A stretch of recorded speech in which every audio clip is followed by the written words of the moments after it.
What is the story? I am in the queue at the car wash. So we're going to do another car chat. So I actually did record one of these and forgot to upload it the other day talking about weight classes. But there was so much ruckus outside the car every time I tried to record that I don't think my thoughts fully came across well. So I might upload that one. I might try redo it, but it kind of defeats the purpose of this being low effort content if I do.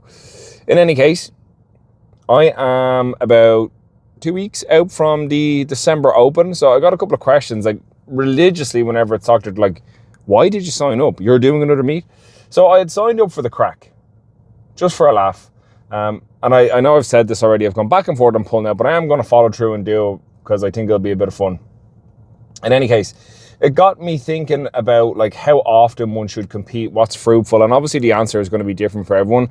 But I think for me, I definitely think I need to still compete the same number of times per year, so approximately 2 to 3, but try and have a better spread on them, because before I think what I've done is I've pushed too many to like one side of the calendar, and I've had like really like sparse meets in like the early half of the year, the early, like, let's say January to April, and then even April, May, June, July into August. So it's usually like September onwards. So I wouldn't mind competing when it's sunny again. So tentative plans after this one are probably bench nationals, All-Irelands, coach at Western Euros if I'm invited again as a coach, and then compete at nationals again next year.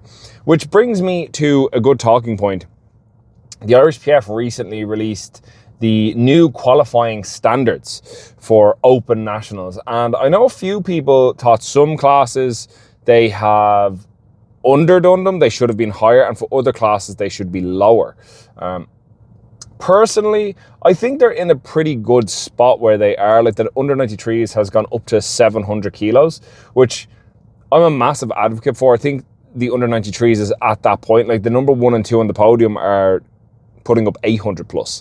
So I think as the minimum qualifier, 700 is a really, really strong place. And a 700 total is nothing to sneeze at either. Like, I mean, I think it's one of these things that we forget that like less than 5 years ago, a 700 kilo total in Ireland was excellent. So to see it now as a minimum qualifier, I think is brilliant.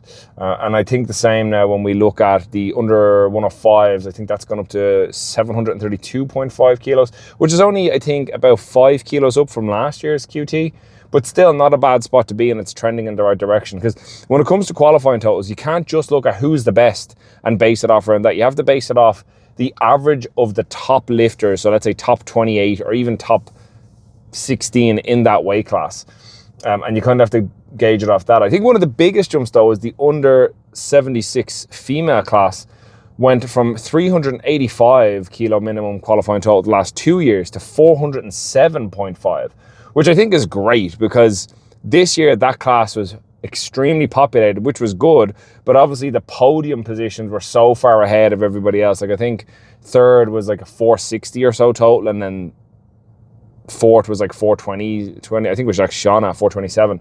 So like there's a big disparity there.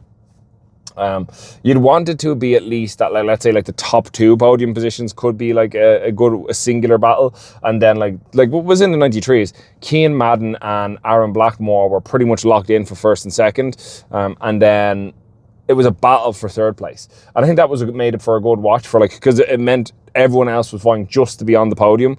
Whereas in the under 76s, essentially everyone was praying that Emma, Sarah or Ellie did something wrong to be on the podium. But otherwise, on pure strength, no one else had a chance, I don't think, at least this year. So interested to hear what you guys think of the qualifying totals. I like the direction it's going. I do think there has to be an average trend up over time to maintain a good standard, particularly as people age out of juniors and into the open, and then out of the open into masters. I think you need to maintain a good average. This actually brings you to another talking point. It's actually a talking point I've heard a couple of points recently from talking to people who've been around the Irish PF for a while, and they say the junior team is in a really good place. I feel like the open team isn't as strong as it used to be. So here's a problem I've seen, and I'm very vocal about this. I think there is too much of an investment in junior lifters, full stop. Now, if you're a junior lifter, don't be triggered, hear me out. Your time as a junior at most is 5 years, right? So if you start at 18, you finish at 23. Then you're in the open. right? So what happens is a lot of the time is coaches, gyms, clubs, they really invest in junior teams. You get lots of discounts. There's big pushes on social media for them. And I do get that you want to try and get people in young. The problem is, though, people go to college, people get jobs, people get pregnant, people move away, people fall out of love with the sport. You know, we've got that 2-year cycle of pop culture powerlifters. They get in, they're 18 to 24 months and leave. This is very, very common. So it begs the question of why are we putting so much time and resources into people that aren't able to commit past a certain point, or at least the evidence would suggest to us they don't commit past a certain point. So the reason I say this is if you look at the open lifters, a lot of these people are in their late 20s, early 30s. They've probably got pretty stable jobs, pretty stable income. Many of them are like family planning and things like that, or getting married or whatever. So like if they're still powerlifting, the likelihood is that that's going to be their gig for a while. That's their sport, you know what I mean?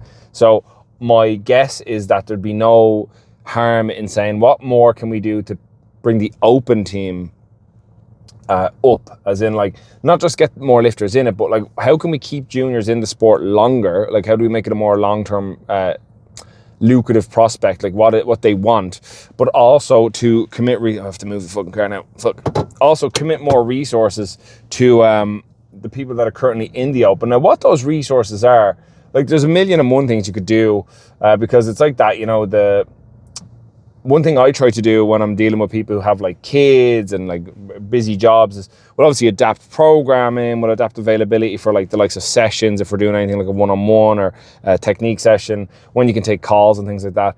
The way you feed information back into them and the way you keep them in the sport is a bit different to how you do with a junior.